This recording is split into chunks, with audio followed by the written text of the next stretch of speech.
What's going on, guys? Welcome back to my channel. Today I'm talking about the best and the worst movies of 2025 so far. Now we are 3 full months into the year. We're now in April, so we can talk about the best and the worst films of the first 3 months.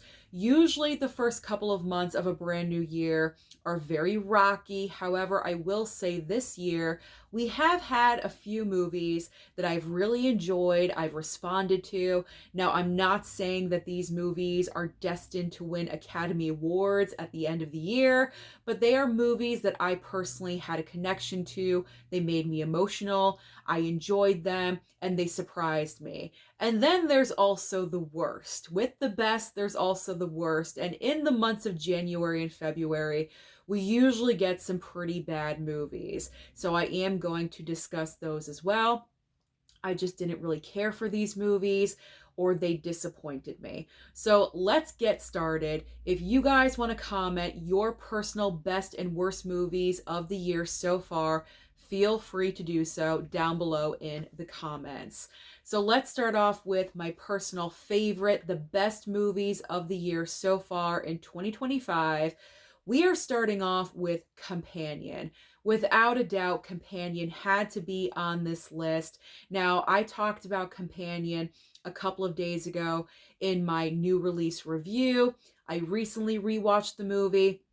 I saw it at the movie theater. I enjoyed it a lot more at home the second time around.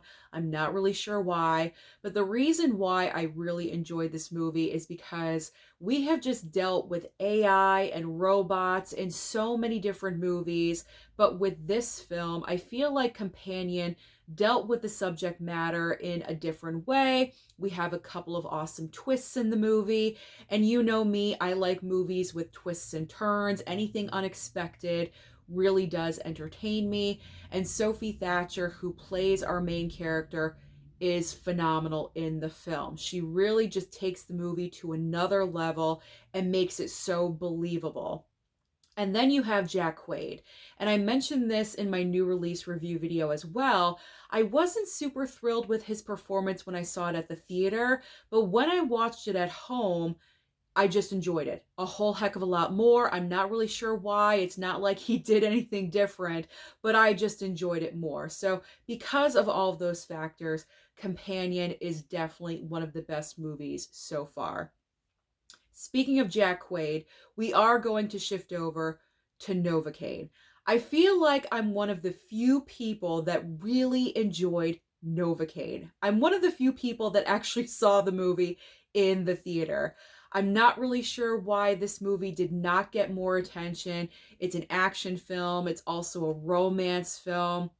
You have Jack Quaid playing this character that has this condition where he can't feel pain at all.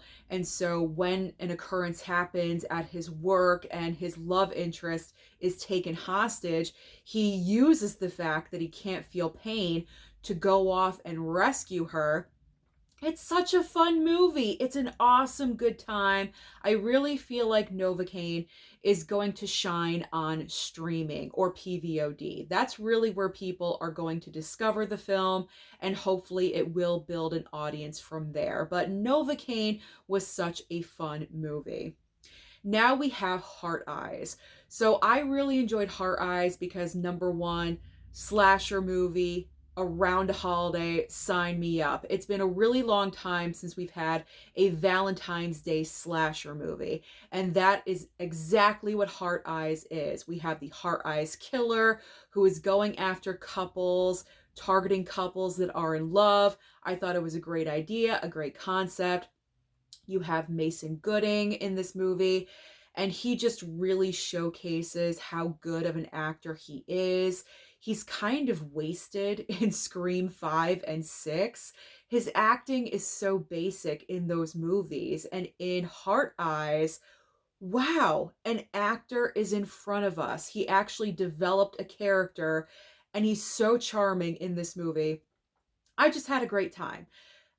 I have a small complaint about the movie is that it was kind of bouncing back and forth too much between a slasher and a romance film. And there are a couple of other elements as well, but overall, I think Heart Eyes is going to grow an audience among horror lovers. In case you missed it, you really should check it out. It is worth your time, especially when it goes to streaming. Definitely stream it. Now let's talk about Bridget Jones, Mad About the Boy. I was not expecting to enjoy this film as much as I did.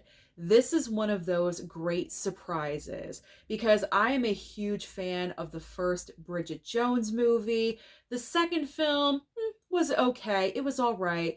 I didn't really care for the third film. So when they announced a fourth movie, I kind of groaned. I was like, are we really doing this? Another Bridget Jones after all of this time? You know what? I streamed it on Peacock. Here domestically in the States, it was not available in movie theaters. They just put it straight on streaming. I think that was a huge mistake because internationally, this movie made a significant amount of money at the box office. And I feel like because the month of February, when this film was put on Peacock, we really didn't have much going on at the theater. Bridget Jones, Mad About the Boy, could have potentially made a significant amount of money here in the States. So that was a huge misfire that was done because this film would have made money, trust me. So I watched Bridget Jones, Mad About the Boy. Very, I didn't know what to expect. And let me tell you something. There was one point in this movie, I was so emotional, I started crying. I am not kidding. I am not normally a crier when I watch films. I do get emotional. Yes, I can go there and I get upset, but crying, actual full-on crying, that rarely happens. So for me to actually shed a tear over Bridget Jones 4 really says something. Really, really says something. Renee Zellweger steps back into the role of Bridget Jones seamlessly. She now has children. And we also have Hugh Grant back as, oh, what's his name? Daniel? David? Daniel. I think it's Daniel. Hugh Grant is back in the movie as well. He's not consistently throughout the entire film, but he is there, which is wonderful to see. This movie is great. This movie is great. It's totally worth your time. So if you have Peacock, please stream Bridget Jones 4, especially if you loved all three prior movies. If you are a rom-com lover, you will enjoy this movie. Now we have Black Bag. This is a severely underrated movie directed by Steven Soderbergh, starring Michael Fassbender and also Cate Blanchett. This is a spy thriller. The only negative I will say about Black Bag, because I really enjoyed this movie as well. Obviously, it's on my list for a reason. It's very stylish. This movie looks fantastic, whether it be the production design or the costumes. Everyone looks incredible, including Cate Blanchett. I have never seen her look better in any movie. She looks incredible. But you know what? With Black Bag, my only little complaint about the movie, I wish there was more action. But I guess this film is kind of throwing it back to older spy movies where action just really wasn't the main focus of the film. It was more dialogue driven. And that is what this movie is. Pretty much all dialogue. There's one scene where a car blows up, and that's the action. That's it. Like, there's no big shootout. There's no running around like Tom Cruise in Mission Impossible. None of that is happening. It is all dialogue driven. But I really enjoyed the film for what it was, and I also appreciate the condensed runtime, 90 minutes, because usually movies like this are 2.5 hours long, 90 minutes, quick in and out watch.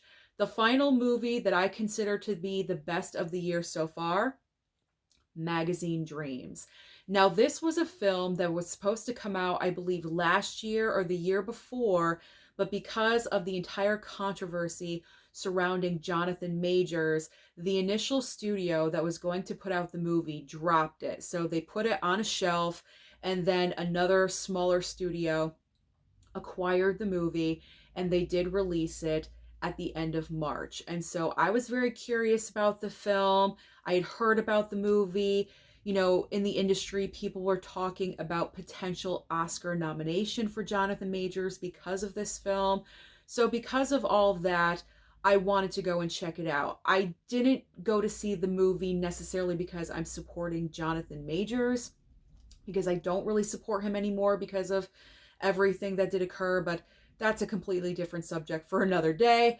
I'm here to talk about the movie itself, and I will agree with those people that were talking about the potential for Oscars, for Jonathan Majors, for the movie itself, because I will say, out of all of the movies that I've seen so far this year, Magazine Dreams is the first movie that I would consider putting into the awards conversation. This is all about a man, Jonathan Majors, who is obsessed with bodybuilding. He wants to be a bodybuilder. He is constantly focused. He is working on himself on a daily basis. He wants to be on the cover of magazines, hence the title Magazine Dreams. But what is preventing him from, elevating his career is the fact that he does have, I hate to say mental issues and mental problems, but he's dealing with a lot. It's kind of like he's self-sabotaging himself, because you can tell that he has a lot of issues, past issues with his parents. He lives with his grandfather. He kind of takes care of his grandfather, but not really at the same time. There's a lot going on in this movie. He's interested in a girl that he works with, but that doesn't really go well. There's just a lot happening in this film. It really does touch on specific topics and issues that some people may or may not be comfortable with. But what I will say about this movie is that Jonathan Majors puts in one heck of a performance. I could have definitely have seen him getting nominated during this coming award season, but unfortunately, because of his controversy, I don't think that's going to happen. And also because the studio that did acquire Magazine Dreams and did distribute it, it's a very small studio. I don't think it has the money to really promote the movie for award season or for Jonathan Majors, because that is the job of the studios, to really put those movies out there to get people to see them. And I don't think that's going to happen. So, very unfortunate. I did enjoy the movie. It's not the most rewatchable film, but I am happy that I did see it. Now let's talk about the worst. The worst. This is the most fun. The worst. We can always talk about the best, but let's talk about the worst. Okay. Love Hurts. This one is not necessarily the worst. It disappointed me. So because of that, I did want to put it on the worst list, because this film just did not live up to my expectation. It was a quick hour and 23-minute runtime. The fight sequences, even though I did enjoy the choreography, you could tell they are very heavily CGI laden. The supposed chemistry that's supposed to be going on between Kiwi Kwan and Ariana DeBose was not there. I did not see any chemistry between these two people beyond friendship or even acquaintances. And then you have this lame-o storyline, this subplot with Kiwi Kwan's assistant that meets an assassin randomly. They have this instantaneous love connection. And then we're kind of focusing on that storyline. It just didn't really work for me. So this one was a huge disappointment. I gave it a 2-star on my Letterboxd.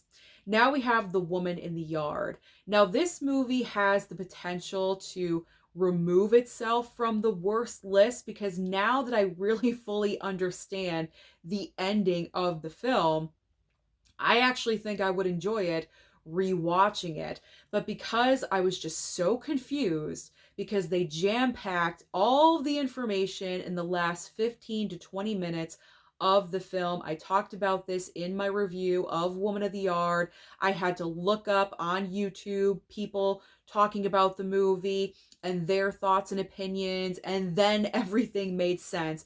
Because I had to do extra homework to really fully understand the film, I shouldn't have to do that. I thought that was completely unnecessary. If the movie was done in a better way, I would have given it a higher score. I would have given it like a 3.5 star.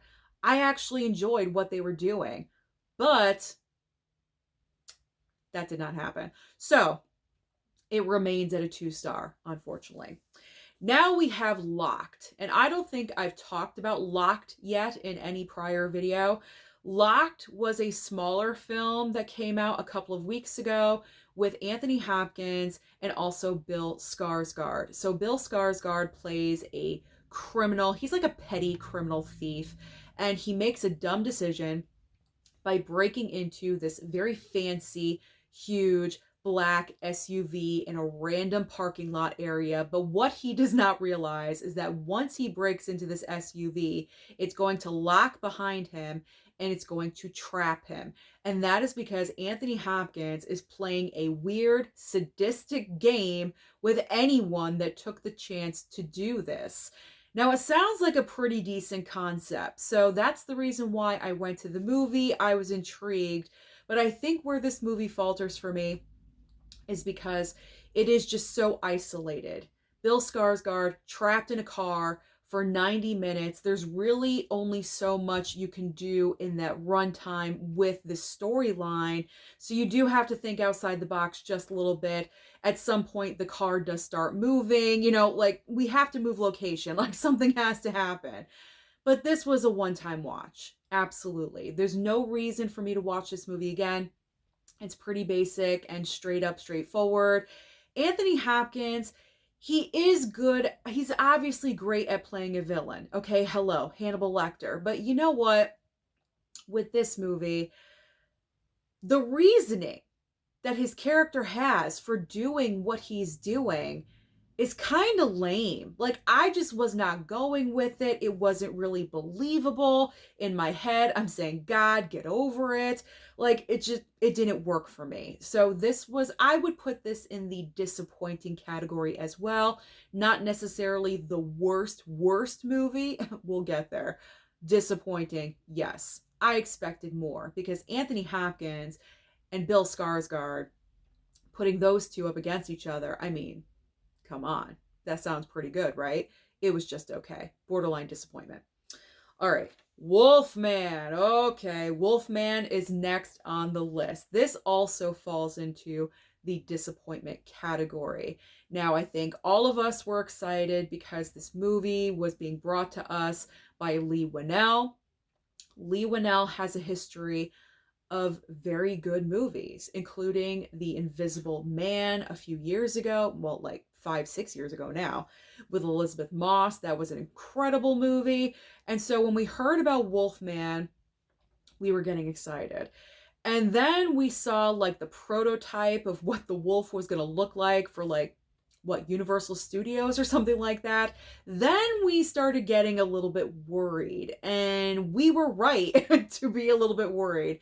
Because, I mean, the basic concept of the film is fine, but there's just elements about the movie that just did not work. I enjoyed Christopher Abbott as the father. I enjoyed the concept. Okay, we're going to Dad's cabin in the woods. Nothing good ever happens at a cabin in the woods, but we're going there anyway. We're making it a family trip. I did not care for Julia Garner in this role. I thought she brought nothing. I thought her acting was vacant. I thought she wasn't even there half the time. Like, physically she was there, but like mentally it was like, are you there? Are you in this movie? It just didn't seem like she was very engaged at all. And also her character and the daughter character were not very likable at all. So that did not help.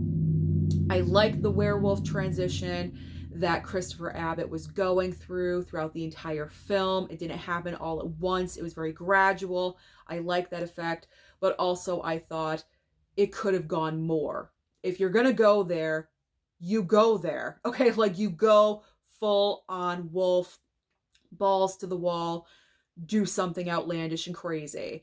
And they could have done more. I feel like they just stopped in the middle and they're like, okay, that's just enough. No, we need more.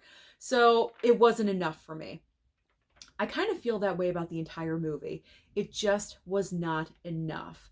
more could have been done with the makeup and also with the story overall. So another huge disappointment, Wolfman. Now let's talk about Opus. Have you guys heard of this movie? Most of you probably have not, and that is okay. This is also a film I have not talked about yet. So we have John Malkovich, who is playing a rock star. He's playing a musician who is famous like 30 years ago. He's very well known for being very crazy and outlandish, but he's been in hiding for the past 30 years. He was like a major musician, very popular. Everyone loved him, and then he just vanished. And 30 years later, it's like he's coming out of retirement. He is inviting all of these press people, and he wants all this coverage for him coming out of retirement, and he's just unveiling himself again. He has new music that he's putting out, so he wants all of this focus and all of this attention on him. And so all of these people are going to his kind of like, I don't know, like, it looks like a resort spa situation actually, but it's like his ranch or whatever it is. So they meet out there, and there's all of these people on his ranch, and very weird things are happening, very out of the ordinary, and it's kind of like a cult situation. Where this movie just did not impress me is the fact that this is something that we've seen prior. This is really nothing brand new brought to the table, nothing unique, nothing original. So that's where this movie really faltered and was disappointing. I mean, it's labeled as a horror film. It could have gotten a little bit scarier, more intense moments, stressful. It wasn't enough. It wasn't enough. Like, we could have gone further. So that was another major disappointment with Opus. I will say, like, the one highlight with the movie is John Malkovich, because he's John Malkovich and he's brilliant in everything. So his, interpretation of the character and the way he came across, that was a positive. But overall, I just wasn't really impressed. And that was from A24, so that was a big disappointment. All right, now we have The Monkey. The freaking Monkey. So when I saw that this movie was going to be written and directed by Osgood Perkins, my first gut instinct was, I'm not going, because I saw Longlegs. I was disappointed with Longlegs, and I thought to myself, Osgood Perkins really is not a director that I vibe with, so I'm not sure I want to go to this. My cat. Sorry. She's in the room. I forgot to mention that. Don't mind her. Okay, so I went to see Longlegs. I wasn't impressed with that one. I was so excited for it, but I ended up being very disappointed. I know I'm using disappointment a lot, but I was. So I wasn't really sure if I wanted to go and check out The Monkey, but I said to myself, you know what, let me give Osgood Perkins another chance. And so I went to go and check out The Monkey, and I did not care for this movie either. This film, I gave a 1 star, and that is because the tone of this film was literally all over the place.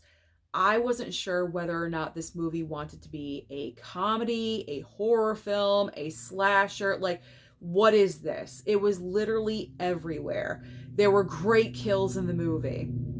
However, the great kills were just so unbelievable, because just for an example, there's a scene where someone gets blasted with a shotgun, and literally the person explodes into nothing. Like, it looks like they're jello after they get shot by a shotgun. That does not happen. So there were just a lot of moments where it didn't necessarily make sense. And then it's like the entire tone of the movie switches about halfway through. I will say the first half of the movie was decent, and I was rolling with it. We were focusing on, 2 twins in the movie and their children. So I was rolling with it. I was going with it. I wasn't like the biggest fan, but I was accepting it. But once we got to Theo James as the adult version of the twins, I did not like where this movie went. I thought it was completely outlandish, ridiculous. The comedy was horrendous. I just did not like it at all, and I could not wait to leave the theater. So I will never watch The Monkey again. Even when it comes to streaming, I will not watch it. I will not care for it. I don't want to be bothered with it. And I certainly will not pick it up on physical media either. Now, the final film that I'm going to talk about is Flight. I almost said Flight Plan. Flight Risk. I talked about Flight Risk in my new release review video. Oh man, I pretty much annihilated it in that video. So I'm not going to repeat myself and say the same things over and over and over again. But this film was a complete waste of time, space, writing, air, money, anything that you can think of, because the acting in this movie is horrendous, because the script is absolutely awful. This movie is directed by Mel Gibson, who won Academy Awards for prior movies. This film is an embarrassment. And on top of that, Mark Wahlberg, who is the star of the movie, is completely underutilized. He's in like the first 15-20 minutes of the film. He's flying the helicopter. And then when everything is revealed, he is hooked up in the back of the helicopter with his arms like this. They have him strapped up. And that's where he stays for the remainder of the runtime. Yes, he's being very crude and saying nasty things. It's not like he's silent. It's not like he's mute in the back of the helicopter. But there's so much more. You have Mark Wahlberg. What are you doing? You are not using him at all. Okay, here is where the entire movie just like solidified. This is the worst movie of the year so far. And I didn't even talk about this during new release review. I forgot. There was actually a moment in Flight Risk where the U.S. Marshal, this is after she discovers, Mark Wahlberg is the bad guy. And this is not spoilers because that's all in the trailer. You pretty much see everything in the trailer. After she discovers Mark Wahlberg is here to assassinate her witness, the entire scuffle that they get into, the helicopter is on the fritz and she's trying to figure out, after all of these situations, then it dawns on her that she has a phone that she can use. How do you forget you have a phone on you in an emergency situation? How do you... Once that happened, the entire movie jumped the shark for me. I was like, you know what? This movie's dumb. This movie is so dumb. I tolerated it. I watched the rest of it because technically I had to, but I was not thrilled. If I did not have to watch that movie, I probably would have shut it off. So right now, Flight Risk is the worst film of 2025 for me so far. Now, this is only after 3 months, because then, the next video, we'll talk about Minecraft. We'll talk about Minecraft versus Flight Risk. Where does that movie fall? That's when we will discuss those two films. But you know what? As of right now, Flight Risk is definitely at the bottom. So those are my best and worst movies of 2025 so far. As I mentioned at the very beginning of the video, comment down below if you want to share your personal best and worst films of the year. Don't forget to like and subscribe before you leave, and I'll see you next time.